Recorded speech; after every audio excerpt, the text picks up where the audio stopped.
The vast expanse of space stretched endlessly before the Imperial scout vessel Morning Star as it glided silently through the darkness. Fleet Commander Daho had seen countless star systems in his 40 years of service, but something about this one made his scales tingle with unease. The yellow star had been marked as unremarkable in their database. Just another middling system with a handful of planets, most of them seemingly lifeless. Yet the energy readings now flooding their sensors told a very different story. "Run the scan again," Daho ordered, his clawed fingers tapping restlessly on the command console.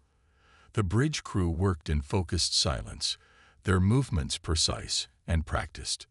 Jai 1, his first officer, approached with a fresh data tablet. Her usual grace seemed strained, and her tail betrayed her agitation with small, nervous twitches.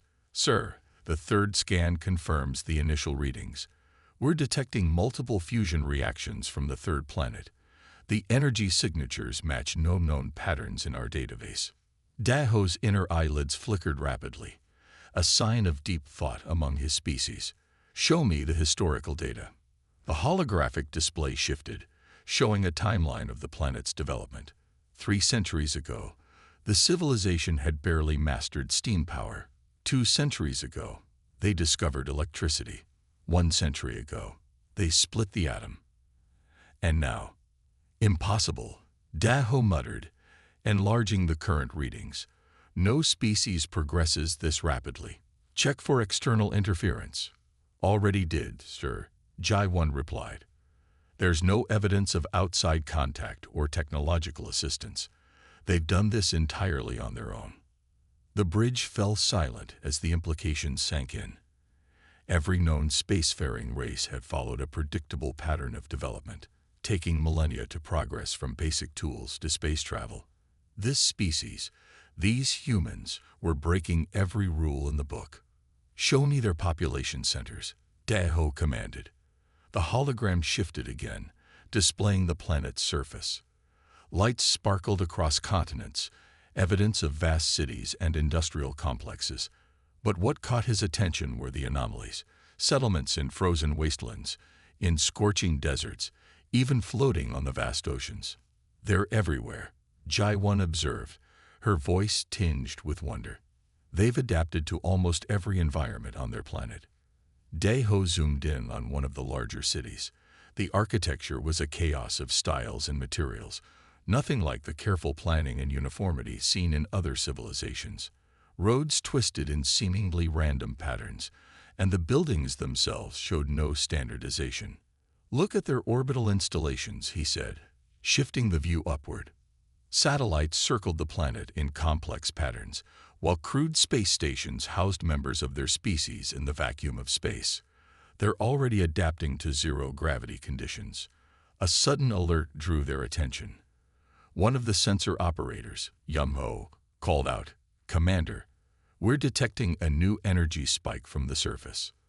The hologram updated in real time, showing a massive surge of power from one of their research facilities. The readings were off the charts. A successful fusion containment test, far more efficient than anything the Empire had achieved in its first 1,000 years of trying. "They're not just progressing," Daho said slowly. "They're accelerating. Each breakthrough leads to 3 more. They're building on their discoveries at an exponential rate." Jai 1's expression grew troubled. "Sir, according to our projections, at this rate of development, they'll achieve faster than light travel within decades, not centuries," Daho finished. The thought sent a chill down his spine. No species had ever developed so quickly. The implications were staggering and terrifying. He made his decision.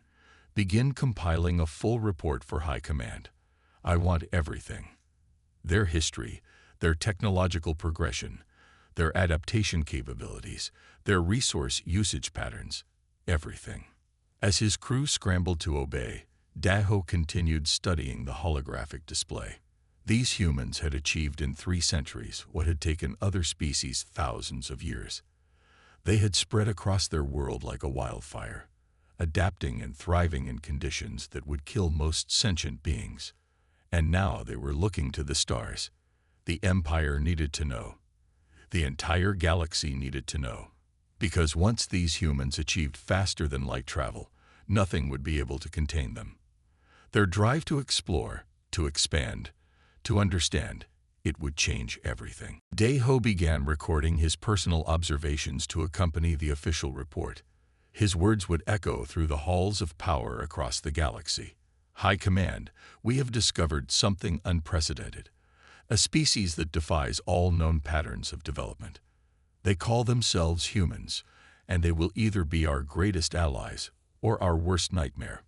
We cannot ignore them. We cannot contain them. We can only hope to understand them before they understand us. The Morning Star continued its silent observation of Earth, its crew watching with a mixture of fear and fascination as humanity took its first steps toward the stars, unaware they were being watched, unaware that their very existence was about to shake the foundations of galactic civilization. Daeho knew that once his report reached High Command, nothing would ever be the same. The galaxy had just become a much more interesting and dangerous place. The soft hum of advanced scientific equipment filled the laboratory as Chief Researcher Hanbin studied the latest data streams from Earth. His laboratory aboard the Imperial Science Station, Eternal Light, had become a chaos of holographic displays, each showing different aspects of human civilization. The sight would have overwhelmed most researchers, but Hanbin found a strange comfort in the disorder. Young Mai entered the laboratory, her steps quick and purposeful. She carried a data crystal that glowed with an ominous red light, the color reserved for the most critical information. "Sir, you need to see this immediately." Hanbin paused his current analysis and accepted the crystal, sliding it into the main projection unit. The air above his workstation filled with images of human warfare, tanks rolling across battlefields, aircraft engaging in aerial combat, ships battling across vast oceans. But what caught his attention were the dates. "This can't be correct," he muttered, his fingers dancing across the control panel. "These wars, they're only decades apart." Yummi nodded, her expression grim. "The humans call them World War I and World War II. The entire planet was engulfed in conflict twice within 3 decades. But that's not the most disturbing part." She stepped forward and adjusted the display, highlighting technological developments during these periods. "Look at their rate of advancement during these conflicts. They went from primitive aircraft to jet engines in less than 40 years, from basic radio to radar and early computers in less than 3 decades. Hanbin felt his heart racing as he absorbed the information. No species in recorded history had ever advanced so rapidly, especially not during periods of global conflict. Most civilizations regressed during wars, losing knowledge and technology in the chaos. "Show me their civilian developments during the same period," he requested, dreading what he might find. The display shifted again, and Hanbin's mandibles clicked in surprise. Alongside the weapons of war, humans had created remarkable works of art. Music that touched emotions they shouldn't even be able to understand. Literature that explored the depths of consciousness and the nature of existence itself. Medical breakthroughs that saved millions of lives. "They're advancing in all directions simultaneously," Yummi observed. "Most species focus either on war or peace, technology or art, conquest or creation. Humans seem incapable of choosing just one path." Hanbin pulled up another set of data, environmental readings from Earth's surface. "Look at this. They're destroying their own planet with industrial pollution, yet they're also the ones most actively working to save it. They create weapons that could destroy their world, then establish complex systems to prevent their use." A new alert flashed across his screen, another breakthrough detected on Earth. This time, they had managed to create artificial organs using their own primitive version of molecular printing. The technology was crude by Imperial standards, but the innovation behind it was remarkable. "They shouldn't be capable of this," Hanbin said, more to himself than to Youngmei. "Their brains are too simple, their lives too short, their society too chaotic." Yet they're doing it anyway. Young Me brought up another display, this one showing human psychological profiles. Sir, I think I might have found an explanation. Look at their stress responses. The data showed something extraordinary. Under pressure, most species either broke down or became more focused. Humans, however, seemed to become more creative, more innovative, more determined. They thrive on challenge, Hanbin realized. The more difficult their situation, the more solutions they generate. It's as if their entire species is programmed to overcome obstacles through sheer force of will. He began pacing the laboratory again, his mind racing with implications. This explains their contradictions. They don't advance despite their conflicts. They advance because of them. Every challenge, every setback, every disaster just pushes them to try harder. The main screen suddenly updated with new information from Earth. They had just broken another theoretical limit in quantum computing.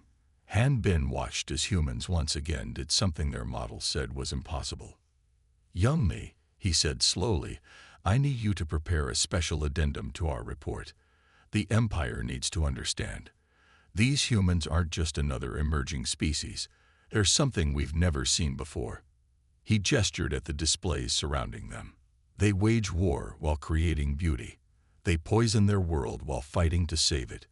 They build weapons of mass destruction while developing cures for deadly diseases. They're not just contradictions. They're impossibilities made real.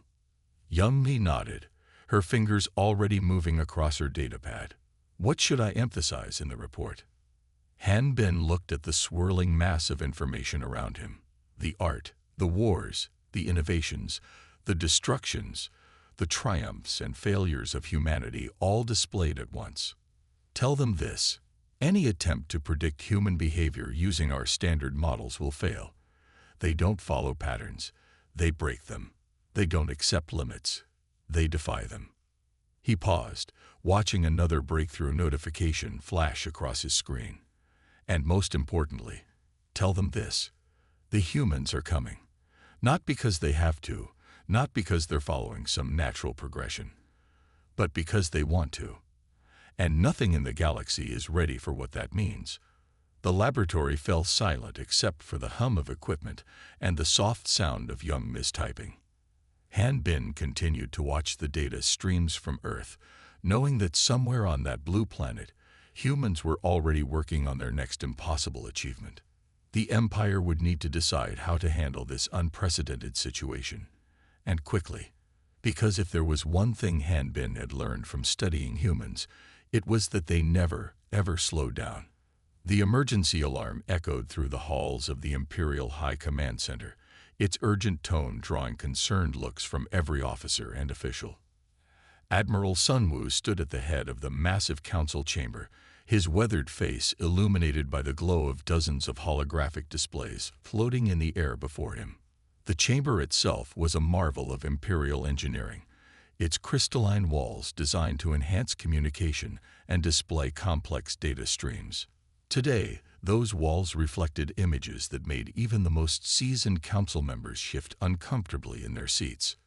What you are about to see, Sunwoo began, his voice carrying the weight of someone bearing terrible news, was recorded by our outer system monitoring stations just 6 hours ago.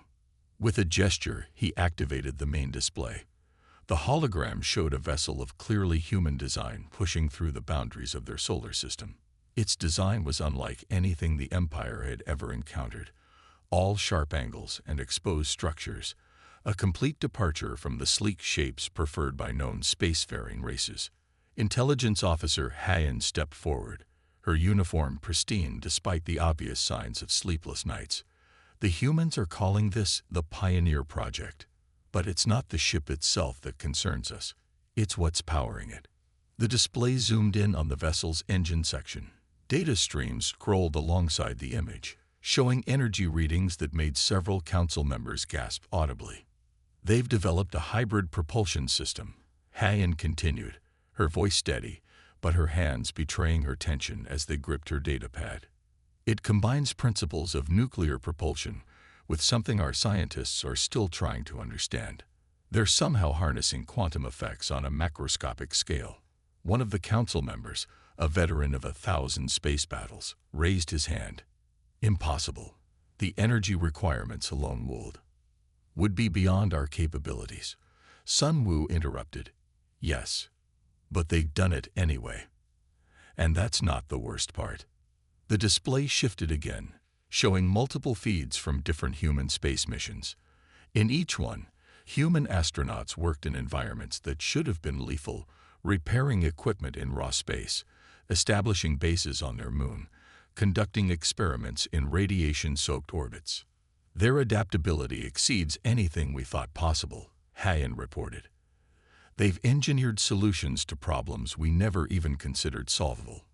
Look at this. The image focused on a human space station. Unlike Imperial stations, which were built to mimic planetary conditions as closely as possible, the humans had adapted themselves to work in microgravity. They'd moved with an ease that suggested they were already evolving to handle space travel. They're not just surviving in space, another council member observed, her voice tinged with disbelief. They're thriving in it. Sun Wu nodded grimly. And they're doing it with technology that's centuries behind ours. Imagine what they'll accomplish when they catch up.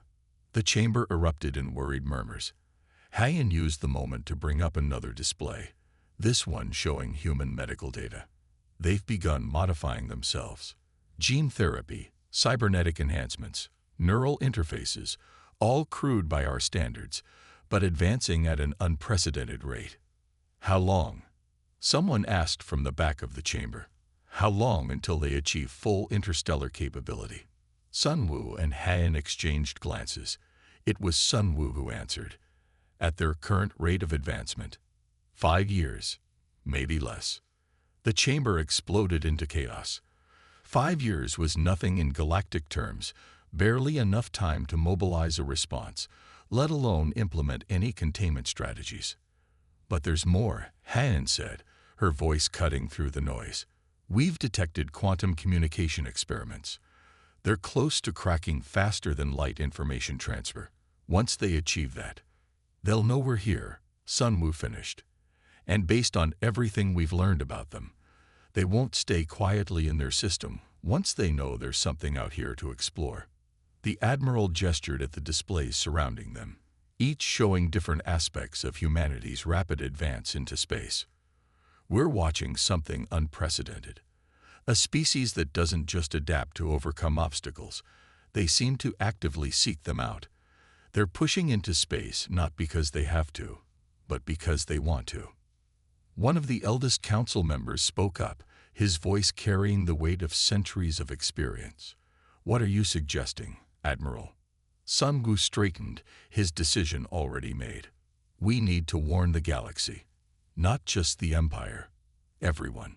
Because when humans finally break through to interstellar travel, they won't stop at exploration. They'll change everything they touch, just like they've done on their own world. The displays continued to show human ships pushing further into space, each vessel a testament to their relentless drive to explore, to understand, to conquer the impossible.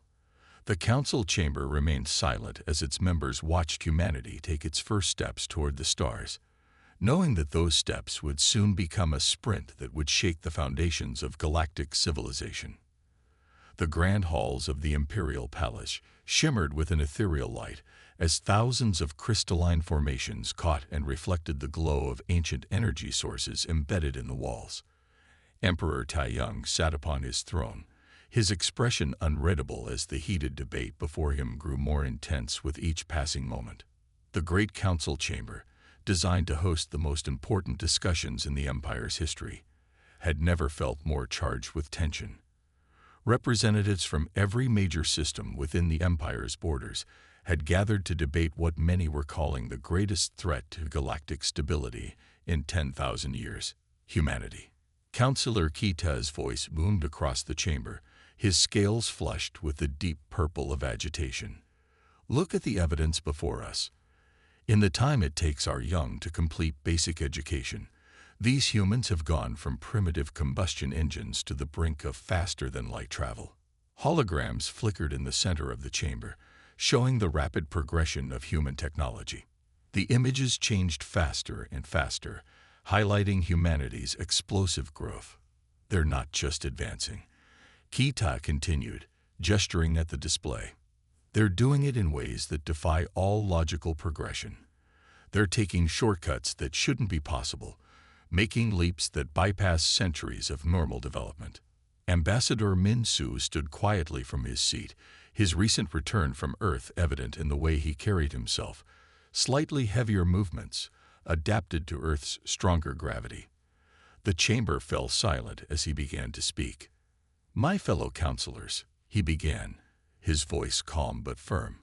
"I have spent the past 3 years observing humans from our hidden stations on their moon. What Counselor Kita says is true. They are unpredictable. But that's precisely why we must approach this situation with extreme caution." The ambassador waved his hand, changing the holographic display to show scenes from human history. Every time a human civilization has faced an external threat, they have united and advanced even faster. Their response to pressure isn't to crumble, it's to innovate. All the more reason to act now, before they become too powerful. Kitai interrupted. Emperor Taiyang raised a hand, silencing the chamber. "Continue, Ambassador." Min-Su nodded gratefully. "During my observation period, I witnessed humans overcome challenges that our scientists had deemed impossible. When faced with a problem, they don't just seek a solution. They find dozens of different approaches, often discovering new scientific principles in the process." He changed the display again, showing human responses to various disasters. "Look at how they handle catastrophe. Where other species might take centuries to recover, humans rebuild in years. They don't just survive. They come back stronger." The chamber erupted in concerned murmurs. Another counselor, Yunna, stood up. "Are you suggesting we simply wait and watch while they expand into space? What if they prove hostile?" Min-Su's response was measured. "I'm suggesting that any attempt to contain or control humanity would be worse than allowing them to develop naturally. They would perceive our intervention as a threat, and if there's one thing humans excel at, it's overcoming threats." The holographic display shifted to show human military developments. In just one of their global conflicts, they went from basic aircraft to jet engines, from simple code breaking to the first computers, from basic rocketry to space-capable missiles, all in less than 6 years. Emperor Taiyang leaned forward on his throne. "What do you propose, Ambassador?" "Contact," Min-Su said simply. "Controlled diplomatic first contact, before they discover us on their own. If we approach them as equals, with respect and openness, we have a chance to guide their integration into galactic society. If we try to contain them," he let the thought hang in the air. Kita scoffed, "and risk exposing our civilization to their chaos. Their mere existence defies the natural order." "The natural order?" Min-Su raised an eye ridge. "They've proven that our understanding of the natural order is incomplete. Perhaps that's what frightens us most. Not that they're dangerous, but that they're showing us how much we still don't know." The Emperor raised his hand again, bringing focus back to the debate. "We have heard arguments for containment and for contact. But there is another option that some have suggested: elimination." The chamber fell deathly silent. Min-Su's scales paled at the very thought. "Your Majesty," he said, his voice heavy with emotion, "if we attempt to eliminate humanity and fail, and I believe we would fail, we would create exactly the thing we fear most: a human civilization united against an external threat, driven by the need for survival, and convinced that the galaxy contains hostile powers that need to be overcome." The debate continued well into the night, as the fate of 2 civilizations hung in the balance. The Empire had never faced a decision quite like this: how to handle a species that seemed to break every rule of development, every pattern of civilization, every assumption about technological progression. As the Council argued, Earth's lights continued to shine in the darkness of space, its people unaware that their very existence was causing the greatest debate in Imperial history. And somewhere in that darkness, human ships pushed further and further into the unknown, driven by that uniquely human combination of curiosity, ambition, and the relentless desire to overcome any obstacle in their path. The great communication arrays of the Empire hummed with power as they prepared to broadcast across every known frequency in the galaxy. High Herald Jinho stood before the transmission array, his ceremonial robes gleaming under the soft light of the broadcasting chamber. This would be the most important announcement of his career, perhaps the most important in Imperial history. The signal indicator flashed green. Jinho took a deep breath and began the transmission that would change the galaxy forever. To all civilizations, sovereign powers, and sentient species of the galaxy, the Empire issues this formal warning, his voice carried across thousands of light years. In Sector 7, previously designated as a developing region, we have confirmed the emergence of a species known as humans. Across the galaxy, billions of beings pause to listen. In monitoring stations, on trading vessels, in diplomatic outposts, everything stopped as the Empire's warning continued. At her observation post on the edge of human space, analyst Su Jin watched multiple screens showing the reactions across different civilizations. The powerful Meraxian alliance was already mobilizing their fleet, away from Earth. The trading Concordat ships were changing course, creating a void of commercial activity around the Sol system. But there was something else happening, something unexpected. Their technological development has broken every known pattern, Jin Ho's voice continued. They have achieved in centuries what takes most species millennia. They adapt to hostile environments in ways we thought impossible. They innovate at a pace that defies comprehension. Su Jin noticed movement on one of her screens. A small fleet of vessels from the Centaurian Research Collective was actually moving closer to human space. They weren't the only ones. Several independent scientific vessels were altering course toward Earth, not away from it. The Empire officially designates Earth and its surrounding space as a zone of extreme caution, Jinho declared. All civilizations are advised to maintain distance from human territory. Their unpredictability makes them a potential threat to galactic stability. Su Jin's communication panel lit up with incoming messages. Many were from smaller species and civilizations, but they weren't expressing fear. They were asking questions. How did humans achieve such rapid development? What made them different? Could they share their methods? The warning continued, detailing human achievements and potential dangers. But with each new revelation about humanity's capabilities, Su Jin noticed more signs of fascination than fear from various galactic powers. A message flashed across her screen from the Arcadian Science Council. Request permission to establish observation posts near human space. Their development patterns could revolutionize our understanding of technological progression. Another message, this one from the nomadic tribes of the Outer Rim. Humans adapt to hostile environments. We seek knowledge exchange. Their survival techniques could benefit our people. Su Jin began composing a report for her superiors. The Empire's warning was having an unintended effect. Instead of isolating humanity, it was making them the most interesting species in the galaxy. Their drive to explore and expand appears to be fundamental to their nature, Jin Ho's voice continued. Once they achieve faster than light travel, which our analysts predict will happen within decades, there will be no containing them. More messages flooded Su Jin's screens. The Traders Guild was already discussing potential future trade routes to Earth. The diplomatic corps of several minor powers were drafting first contact protocols. This is not a species that follows known patterns of development. The warning went on. They do not wait for natural progression. They force advancement through sheer determination and willpower. Su Jin watched as various galactic powers began positioning themselves not to avoid humanity, but to be ready when they emerged into the wider galaxy. The warning had transformed humans from an unknown variable into the most intriguing species in known space.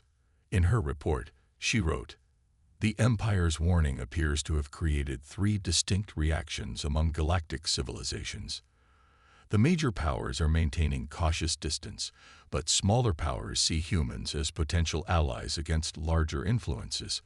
Scientific communities across all species are showing unprecedented interest in studying human development patterns. As Jinho's warning concluded, Su Jin added a final note to her report. Recommendation: prepare for significant shifts in galactic power dynamics. The Empire's attempt to warn others about humanity may have instead sparked a race to be among the first to make contact with them. The transmission ended, but its effects were just beginning. Across the galaxy, civilizations began repositioning themselves for a future that would include humanity, not as a threat to be contained, but as a force that would reshape the very nature of galactic society. Meanwhile, on Earth, humans continued their relentless march toward the stars, completely unaware that they had just become the most talked-about species in the galaxy.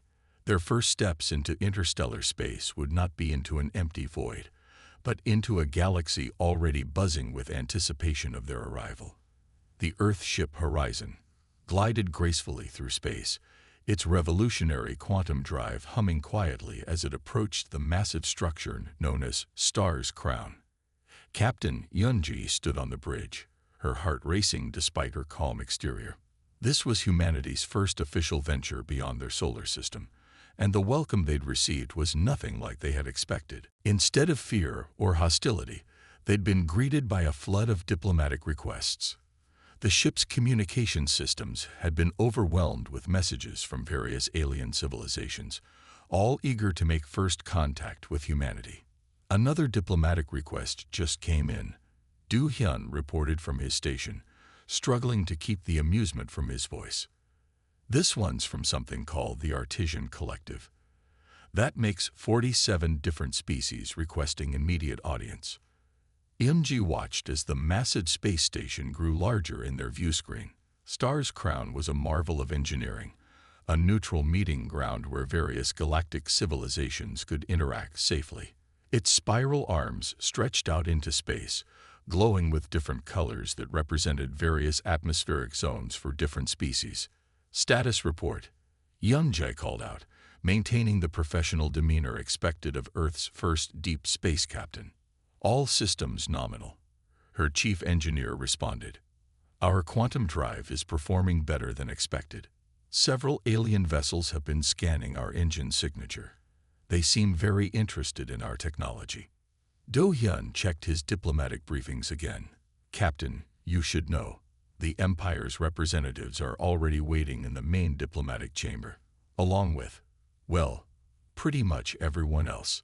The docking procedure went smoothly, despite the unusual design of their ship compared to galactic standards.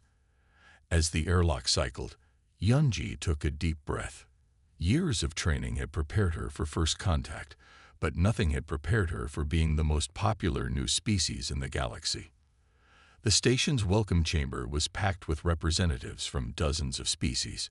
Some floated in anti-gravity fields, others stood on various appendages, and some existed within environmental suits that completely masked their true forms.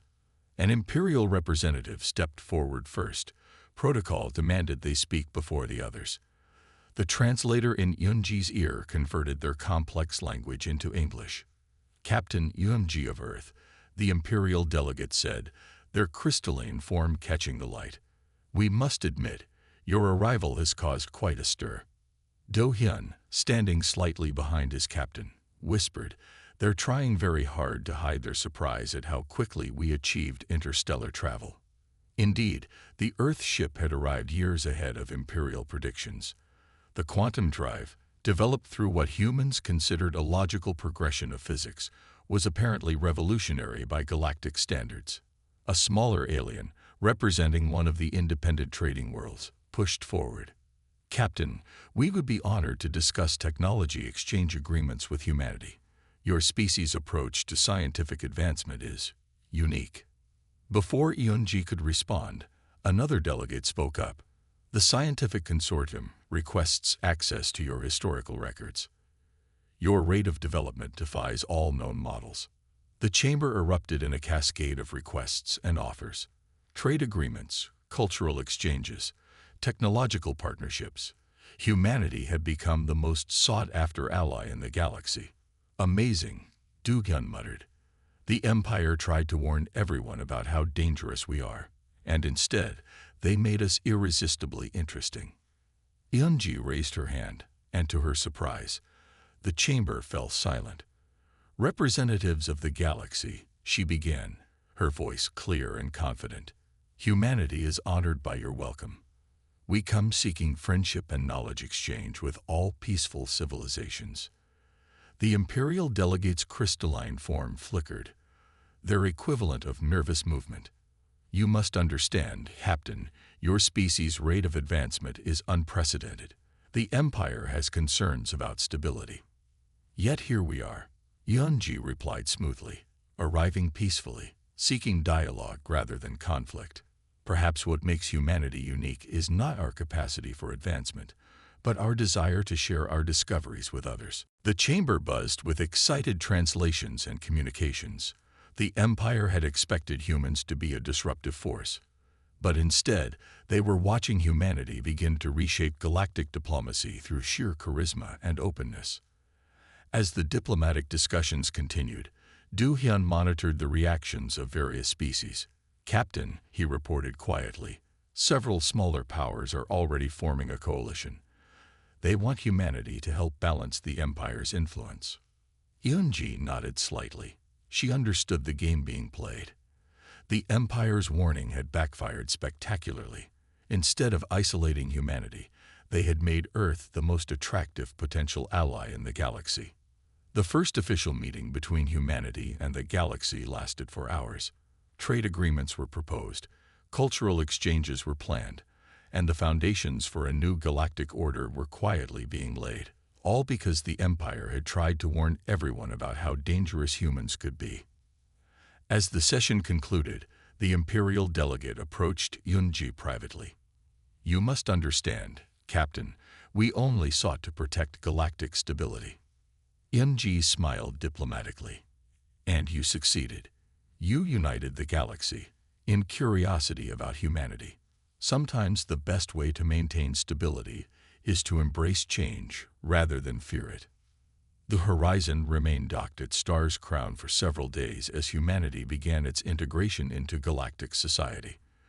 With each passing hour, more species sought audience with the humans, fascinated by their unique approach to everything from technology to art to diplomacy. The Empire's warning had indeed changed the galaxy, just not in the way they had intended. Humanity had arrived on the galactic stage, not as a threat to be contained, but as a catalyst for change that many had been secretly hoping for. The gleaming spires of New Geneva Station stretched out against the backdrop of stars, its crystalline architecture blending the best of human and alien design. Inside the Grand Assembly Chamber, representatives from over 1,000 worlds gathered for a historic moment, the first session of the new Galactic Council. Grand Mediator Jayan took her position at the central podium, her ceremonial robes combining Earth's traditional designs with modern smart fabric technology. The chamber, designed to accommodate beings from every known species, hummed with anticipation. 20 years ago, she began, her voice carrying to every corner of the vast chamber. Humanity took its first steps into the galactic community. We were preceded by a warning about our dangerous nature. Today, we gather to prove that warning led to something extraordinary. The holographic displays around the chamber showed images from the past 2 decades. Human quantum drive technology had revolutionized space travel. Earth's adaptive architectural designs had transformed space habitats. Human medical innovations had saved species previously thought doomed to extinction. In his private chambers on the former imperial capital, Tai Young watched the broadcast with intense interest. The former emperor had aged considerably, but his eyes remained sharp as he observed the proceedings. "Look how far we've come," he murmured to his aide, "from warning the galaxy about humans to watching them united." The chamber's displays shifted to show the new trade routes that crisscrossed the galaxy. Human ships flew alongside vessels from hundreds of worlds, carrying not just goods but ideas, art, and innovation. The Empire's warning spoke of our unpredictability. Jayan continued. They were right, but they failed to see that unpredictability could be a gift rather than a threat. The images showed human scientists working alongside alien researchers, combining different approaches to solve problems that had stumped both sides for centuries. Earth's quantum physics merged with Imperial crystal technology. Human adaptive biology combined with alien environmental engineering. We never sought to dominate, Jayan declared, her voice filled with pride and humility. We sought to learn, to share, to grow together. And in doing so, we helped create something new. Taeyong nodded slowly in his chamber. The Empire had indeed failed to see the full picture. They had feared humanity's rapid advancement without understanding its true nature. The desire not to conquer, but to connect. The displays showed the new Galactic Academy on Mars, where beings from across the galaxy came to study the unique human approach to problem solving. Next to it stood the Alien Arts Center in New York, where different species shared their cultural heritage. Today, Jayan announced, we formalize what has already become reality. A galaxy united not by force or fear, but by curiosity and cooperation. The chamber erupted in a cacophony of approval expressed in 100 different ways. Some species flashed bioluminescent patterns, others released harmonic tones, while some simply applauded in the human tradition. Taeyong Zaid spoke softly. Your warning about humanity changed everything, Your Former Majesty. Yes, Taeyong replied, watching as Jayan began outlining the structure of the new council. But not in the way we expected. We warned the galaxy about humanity's power to change everything they touch. We just didn't realize that change could be for the better. On the screen, Jayan was describing the new galactic projects, massive undertakings that would have been impossible without the combination of human innovation and alien wisdom. Plans to restore dead worlds, to explore other galaxies, to solve the mysteries of dark matter. The Empire sought to maintain stability through control, Jayan said, approaching her conclusion. But true stability comes from adaptation, from growth, from embracing change while holding on to our core values. Taeyong switched off the broadcast and walked to his window, looking out at the changed galaxy. The Empire's warning had indeed transformed everything. But instead of chaos, it had led to a renaissance. Humanity had proved that rapid advancement didn't have to mean destruction. That change didn't have to mean loss. That difference could be strength. As the new Galactic Council began its first session, ships from Earth carried human scientists, artists, and explorers to the farthest reaches of known space. They went not as conquerors or threats, but as partners in the greatest adventure in galactic history. The Empire's dreaded warning had become a self-fulfilling prophecy of the best kind. Humanity had changed the galaxy forever by showing that the most powerful force in the universe wasn't fear of the unknown, but the courage to embrace it.